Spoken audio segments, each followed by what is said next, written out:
राधे राधे। ये जो सावन का महीना शुरू हो रहा है इतना शुभ होता है और इसकी एनर्जी इतनी हाई लेवल की होती है कि अगर आप पूजा पाठ करते हैं, भगवान शंकर को जल चढ़ाते हैं, तो जो भी मनोकामना होती है वो आपकी पूरी होती है, जो जेन्युइन होती हैं।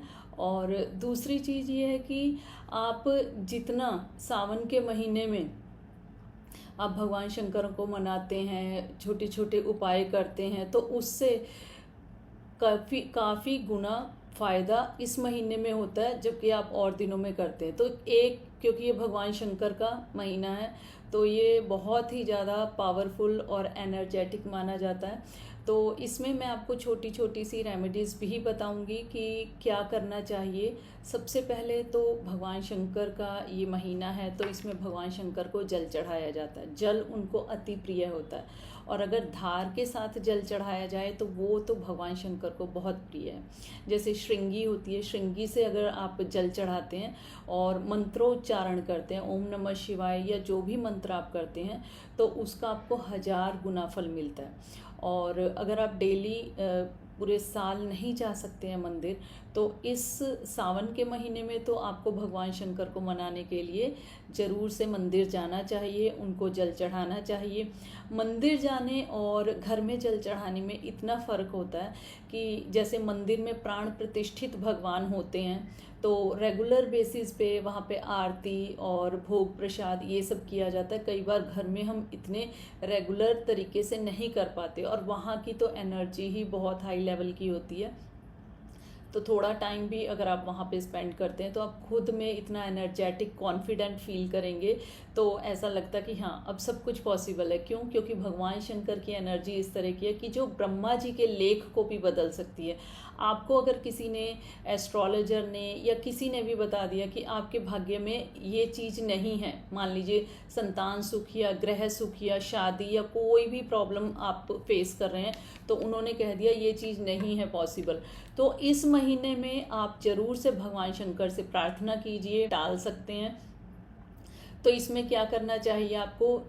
नॉर्मल तरीके से अगर आप पूजा पाठ करना चाहते हैं तो अपने घर से जल लेके जाइए और अपने घर से जल ले जाकर भगवान शंकर को समर्पित कीजिए, ठीक है।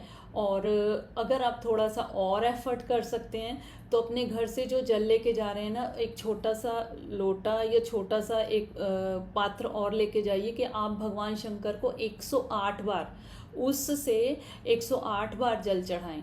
भगवान शंकर को नियम बहुत प्रिय होते हैं और वो जल से ही प्रसन्न हो जाते हैं। तो आप अगर 108 बार जल चढ़ाते हैं और हर जल को चढ़ाने के साथ आप भगवान राम का आपको 1000 गुना फल मिलना शुरू हो जाता है।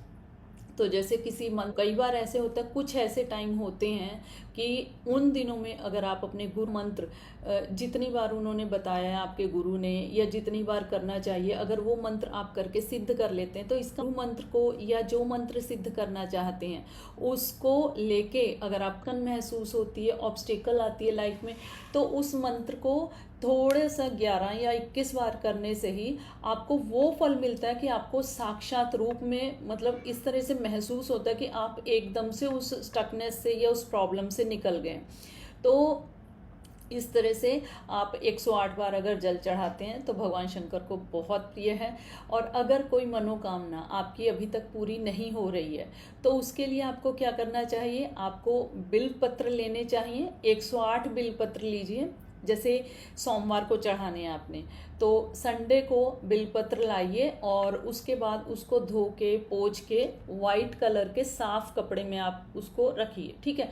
और आपने क्या करना है, जितने बेलपत्र में 3 पत्तियां होती हैं, 3 पत्तियों को मिला के एक बेलपत्र बनता है। तो बेलपत्र पे आप अनार की कलम से राम राम लिख सकते हैं। वो चाहे आप देसी घी से, गाय के घी से भी लिख सकते हैं। आप जैसे गोपी चंदन होता है, ठीक है, गोपी चंदन को पानी में भिगो के वो भी लिख सकते हैं। अगर आप बिल पत्र पर राम राम लिखते हैं या बिल पत्र पर 3 बिंदी लगाते हैं, जितने भी पत्ते का होता है, 3 से कम का तो बिल पत्र चढ़ाना ही नहीं चाहिए क्योंकि वो खंडित माना जाता है। और बिल पत्र पे आप बिंदी लगाइए या राम राम लिखिए। खाली बिल पत्र कभी नहीं चढ़ता है, ठीक है। और बिल पत्र को चढ़ाया जब जाता है तो ओम नमः शिवाय मंत्र का या जो भी मंत्र आपका है आप उसको करते हुए भगवान शंकर को समर्पित कीजिए। और अगर कोई इच्छा पूरी नहीं हो रही है, बहुत परेशान है, तो उसके लिए आप क्या कीजिए, जैसे आप जल चढ़ाते हैं तो वहाँ पे ही एक साइड में बैठ के, जल चढ़ाने के बाद पूजा पाठ खत्म करने के बाद आप एक साइड में खड़े होके 108 बार राम नाम का जाप कीजिए। भगवान शंकर को राम नाम बहुत प्रिय है और वो खुद भी इसको चैंट करते हैं, तो इसलिए राम नाम मंत्र का जाप कीजिए। सावन के महीने में अगर आप व्रत रखना चाहते हैं, वैसे तो पूरे सावन के महीने कुछ भक्त ऐसे होते हैं कि जो पूरे सावन के महीने व्रत रखते हैं, तो सावन के महीने में जैसे आपने व्रत रखना है तो एक टाइम पे आप खाना खा सकते हैं, अन्न ग्रहण कर सकते हैं। कुछ लोग होते हैं जो बिल्कुल फलाहारी रखते हैं, वो अन्न ग्रहण नहीं करते हैं, ठीक है। तो अगर आप फलाहार नहीं रख सकते तो आप दिन में एक बार भोजन ग्रहण कीजिए और एक थाली, जिस तरह से आप अपने लिए खाना बनाया उसी तरह से एक थाली का भोजन का आप दान कीजिए, ठीक है। आपके आसपास कोई है जो खा सकता है तो आप उसको जरूर से पहले, अपना खुद का खाना खाने से पहले एक थाली जरूर से वो आप किसी को खाने के लिए दीजिए। और अगर आपकी सराउंडिंग में कोई नहीं है तो आप गाय को भी खिला सकते हैं, ठीक है। स्ट्रीट डॉग्स होते हैं वहाँ पे भी खिला सकते हैं। तो एक थाली का जो निकालनी होती है वो ज़रूर से कीजिए, ठीक है। और कई बार ऐसी होती है स्थिति कि आपकी तबीयत सही नहीं है, जैसे शुगर हो गया या कोई और प्रॉब्लम हो गई जिसकी वजह से आप एक टाइम खा के व्रत नहीं रख सकते हैं, तो आप पहले ही दिन संकल्प कर सकते हैं कि आप 2 बार खा सकते हैं, पर कोशिश कीजिए कि एक ही बार खाएं, ठीक है। फिर उसके बाद इसको व्रत को संपूर्ण किया जाता है। और जो पूर्णिमा होती है, पूर्णिमा के दिन जो भी आपसे दान बन पाए तो वो जरूर से, जैसे वस्त्र हो गया, खाने की चीज़ें हो गई, फल हो गए, ड्राई फ्रूट्स हो गए, घी हो गया, इस तरह की चीज़ों का आप अपने आसपास जो भी नीडी है उसको जरूर से दान कीजिए, क्योंकि जो व्रत रखते हैं आप उसका जो है उद्यापन जरूरी होता है, तो वो जरूर से कीजिए। इसी के साथ अगर आपको किसी भी तरह की बात कोई समझ नहीं आ रही है व्रत रखने से रिलेटेड, तो आप कमेंट करके भी पूछ सकते हैं, ठीक है।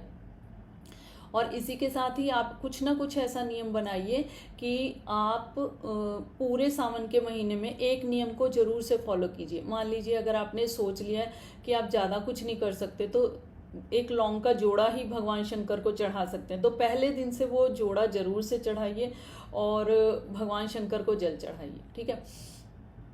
उसके बाद अगर आपको नौकरी नहीं मिल रही है, प्रॉब्लम हो रही है, पैसे अटके हुए हैं और बहुत कोशिश करने पे भी आपको नौकरी नहीं मिल रही है, तो सफ़ेद रंग के फूल होते हैं, तो सफ़ेद रंग का फूल लीजिए, 6 फूल लीजिए।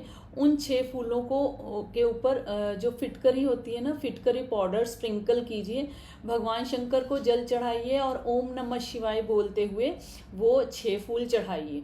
अगर अब से लेके सावन के महीने के पहले दिन से लेके 40 दिन तक आप ये नियम करते हैं, तो आप देखना कि जो ब्लॉकेज आपके पैसा आने में, धन आने में, नौकरी मिलने में, प्रमोशन मिलने में प्रॉब्लम हो रही थी, तो वो दूर होनी शुरू हो जाती है।